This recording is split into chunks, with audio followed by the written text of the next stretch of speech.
नमस्कार, झारखंड समाचार में आप सबका स्वागत है। आइए जानते हैं झारखंड की तमाम छोटी बड़ी खबरों को। इससे पहले चैनल को सब्सक्राइब नहीं किया है तो प्लीज चैनल को सब्सक्राइब कर बेल आइकन को प्रेस कर दीजिए ताकि खबरों का अपडेट आपको मिलता रहे।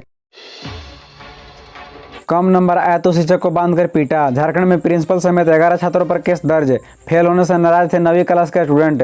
बता दें कि झारखंड में दुमका में एक सरकारी स्कूल के 9वीं कक्षा के स्टूडेंट ने अपने टीचर और स्कूल के 2 स्टाफ को पेड़ से बांधकर और उसकी पिटाई कर दी। प्रैक्टिकल एग्जाम में कम नंबर आने की वजह से ये सभी स्टूडेंट फेल हो गए थे। स्टूडेंट का आरोप है कि टीचर ने जानबूझकर उन्हें कम नंबर दिए हैं, जिसकी वजह से वे फेल हो गए। इसी बात से नाराज छात्रों ने टीचर, क्लर्क और चपरासी को स्कूल के ही आम के पेड़ में बांधकर जमकर पीटा। छात्रों ने इस पूरी घटना का फेसबुक लाइव भी किया। वीडियो सामने आने के बाद डीडीसी ने मामले की जांच कर दोषियों के खिलाफ कार्रवाई करने की बात कही। इस मामले में सहायक शिक्षक कुमार सुमन और लिपिक स्वर्णराम चौड़े के लिखित आवेदन पर स्कूल के प्रिंसिपल रामदेव केसरी सहित 11 छात्रों को नामजद आरोपी बताते हुए प्राथमिकी दर्ज की गई है। गोपीकांदर थाने में दिए गए आवेदन में बताया गया कि स्कूल के प्रिंसिपल के उकसाने पर ही छात्रों ने कुमार सुमन और स्वर्णराम चौड़े के साथ मारपीट की थी। झामुमो का बीजेपी पर हमला, कहा माहौल बिगाड़ने पहुंचे नेता। दुमका के अंकिता सिंह मौत मामले में हो रही राजनीति। बता दें कि दुमका के अंकिता हत्याकांड के बाद उसके परिजनों से मिलने आए बीजेपी नेता सांसद मनोज तिवारी, सांसद निशिकांत दुबे और कपिल मिश्रा को लेकर झारखंड मुक्ति मोर्चा ने हमला बोला है।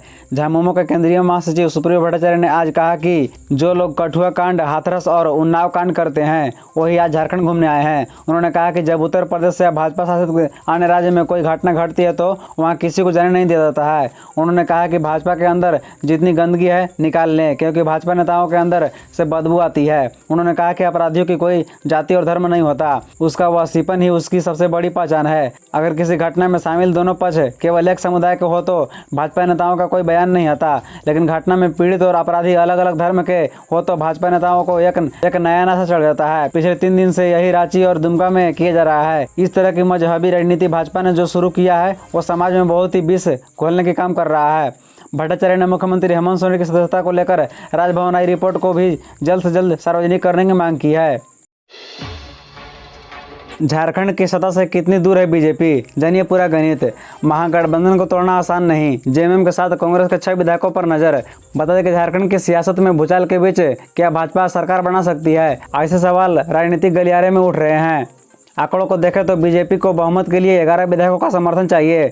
सूत्रों के माने तो जेएमएम के साथ और कांग्रेस के 6 विधायकों पर बीजेपी की नजर है। इनमें से ज्यादातर एमएलए कोल्हान इलाके के हैं, कुछ संताल परगना के भी हैं। कांग्रेस के युवा विधायकों पर भी बीजेपी नजर बनाए हुए हैं। सूत्रों के माने तो कुछ दिन पहले कांग्रेस के विधायकों से पहले दौर की बातचीत हुई, लेकिन अभी जो आंकड़े सामने आए हैं उससे महागठबंधन की स्थिति ठीक ठाक नजर आ रही है।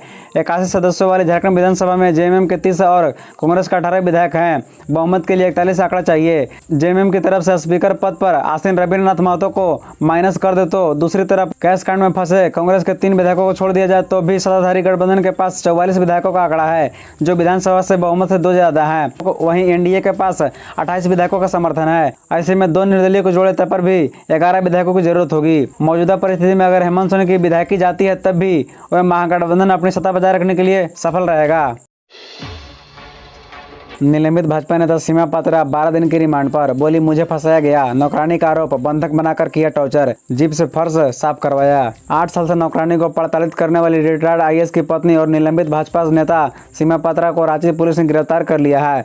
पात्रा गिरफ्तारी के डर से फरार होने की कोशिश में थी। उससे पहले अरगोड़ा पुलिस ने उसे गिरफ्तार कर लिया। पिछले 2 दिनों से पुलिस ने उसकी तलाश कर रही थी। पुलिस ने सीमा को कोर्ट में पेश किया। कोर्ट ने सीमा को 12 सितंबर तक पुलिस रिमांड पर भेज दिया है। रिटायर्ड आईएएस महेश्वर पात्रा की पत्नी ने घर से काम करने के बहाने उसे 8 साल तक कैद करके रखा था। पीड़ित का नाम सुनीता है। उसने बताया कि भर पेट खाना नहीं दिया जाता था, रॉड से पीटा जाता था और गर्म तवे से जलाया जाता था। फिलहाल उसे कैद छुड़वाकर रांची रिम्स में भर्ती कराया गया है।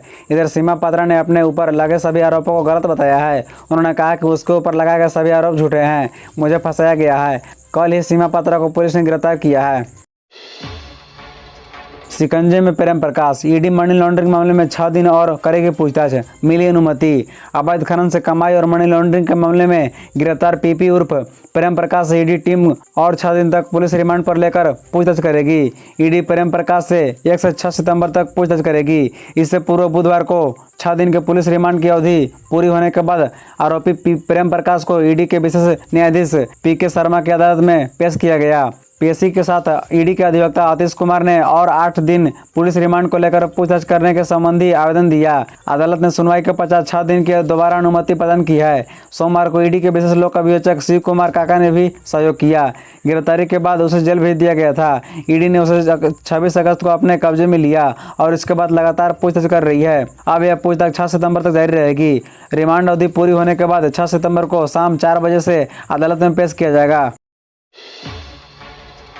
ट्विन टावर के बाद अब टाटा स्टील की चिमनी होगी ध्वस्त। जाने 110 मीटर चिमनी कितनी देर में ढह जाएगी।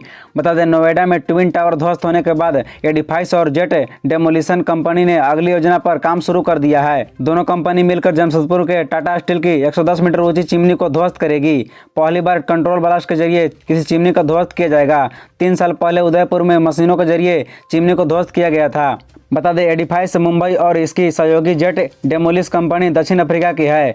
नोएडा के ट्विन टावर 28 अगस्त को सफलतापूर्वक ध्वस्त हो चुके हैं। अब यहां मलबे को अलग अलग करने का काम शुरू हो गया है। 3 महीने में यहां से पूरा मलबा हटा दिया जाएगा। एडिफाइस एजेंसी के अधिकारियों ने बताया कि अब यहां 1 सप्ताह में पूरी व्यवस्था बना दी जाएगी। इसके बाद निगरानी के लिए एक अधिकारी और उसकी टीम यहां रहेगी। बाकी सभी मुख्य लोग चले जाएंगे। अब जमशेदपुर में टाटा स्टील की 110 मीटर ऊंची चिमनी को ध्वस्त किया जाना है। यह चिमनी पुरानी हो चुकी है और इसका इस्तेमाल नहीं हो रहा है। इस वजह से खुद टाटा स्टील कंपनी इसे ध्वस्त करवा रही है। नवंबर तक इसे ध्वस्त किया जाना प्रस्तावित है। इसको कंट्रोल ब्लास्ट के जरिए गिराया जाएगा। यहाँ एक तरफ 35 मीटर खाली जगह है और दूसरी तरफ कंपनी का प्लांट लगा हुआ है। अधिकारियों का कहना है कि जगह खाली होने पर एक तरफ इसको थोड़ा झुकाया जा सकता है। एडिफाइस एजेंसी के परिवहन निदेशक ने बताया कि यह चिमनी 7 से 8 सेकंड में ध्वस्त कर दी जाएगी।